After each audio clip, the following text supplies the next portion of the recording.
हाय, good morning. मी प्राजक्ता. तुमच्या सर्वांचं स्वागत आहे माझ्या यूट्यूब चॅनलवर. तर आत्ता सकाळचे वाजलेले आहेत 6.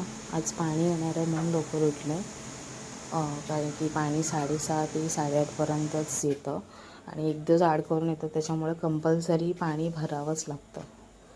रोज आलं असतं तर ठीक आहे, एक गोष्ट चल आज नाही भरलं उद्या भरेन, पण नाही, असं काय नाही. आमच्या इथं रोज एक दिवस आड करून पाणी येतं तर कंपल्सरी भरावंच लागतं आणि तेवढं पाणी काय सफिशियंट नसतं.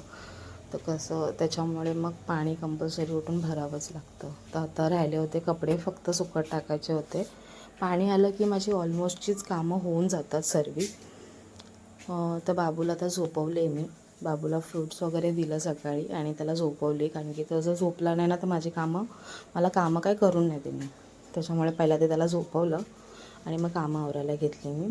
किचनवरती पण तसाच सर्व पसारा ठेवून गेली होती. ते सर्व आवरते. म्हटलं पहिला बॉटल्स वगैरे फ्रीजमध्ये ठेवते. आमच्याकडे मटका नाही आहे, मटका घ्यायचा आहे. फ्रीजचं पाणी काय चांगलं नसतं माहिती आहे, पण आणि आता एवढी गरमी वाढली ना तर कंटिन्यू पाणी पिऊसच वाटतं आहे. गावाला खूपच गरमी आहे. त्याच्यामुळे पहिल्या आधी फ्रीजमध्ये बॉटल्स ठेवते. आणि सकाळपासून मी काही खाल्लंच नव्हतं, तर विचार केला की पहिल्या आधी थोडीशी चहा वगैरे पिऊन घेते, मग जेवणाकडे वळते. तर तेवढ्यात माझा बाबू उठला. तर चहा वगैरे पिऊन झाला आणि माझा बाबू उठला.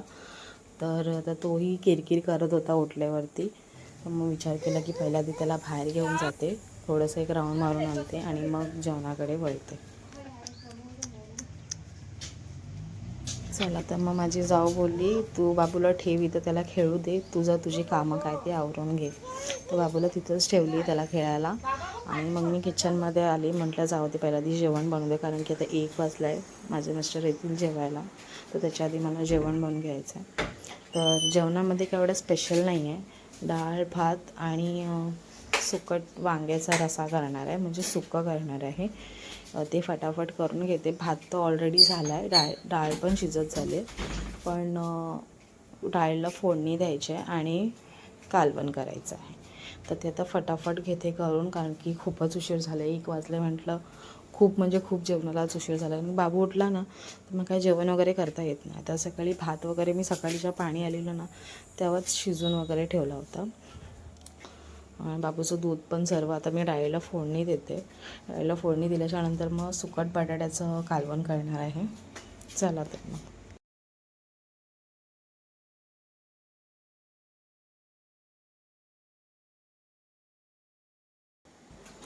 ते गॅसकडे मी बघत होते, ते गॅस ना सारखा चालू पण होत होता म्हणून. तेही त्या दिवशी आंबे म्हणजे कैऱ्या कापलेल्या ना रात्रीच्या, त्याच्याही ओसरी अशी होते. तेही एकदम परफेक्ट एकदम सुकली आहेत. ही अशा ओसऱ्या करतात. तर पुन्हा काल मी बोलली होती तुम्हाला, आता आंबे आणलेत एकाला सांगितलेले, तर त्याच्याच परत ओसरी करणार, कारण की सफिशियंट ओसरी नाही भेटणार, कारण की मला मुंबईलाही पाठवायचे आहेत. त्याच्यामुळे अजून मला ओसरी करावीच लागणार आहे. पूर्ण हा मे महिना बहुतेक मी ओसरीच करत राहणार आहे, कारण की कसं पावसाळा कशी गावची माणसं ओसरी म्हणजे आंबटपणा रशाला येण्यासाठी ओसरी करतात, कोण कोकम करतं. असं तर आमच्या इथं जास्त ओसरी करतात, कोकम जास्त कोण करत नाही. असे कैऱ्या वगैरे आणतात आणि कैऱ्या कापतात आणि त्याला सुकवतात.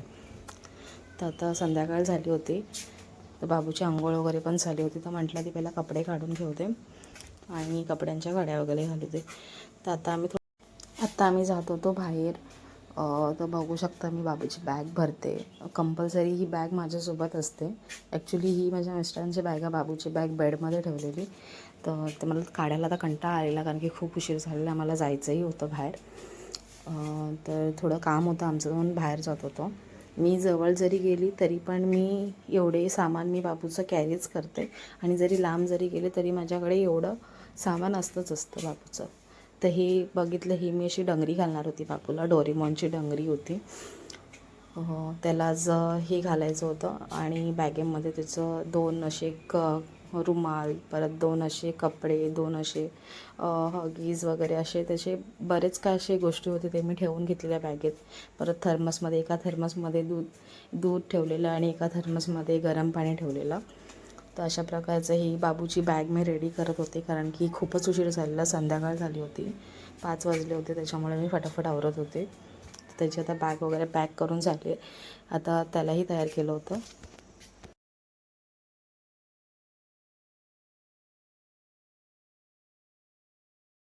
चला तर मग तुम्हाला आजचा माझा व्लॉग कसा वाटला तो मला नक्की कमेंट करून सांगा आणि माझ्या चॅनलला लाईक शेअर आणि सबस्क्राईब करा. चला तर मग बाय.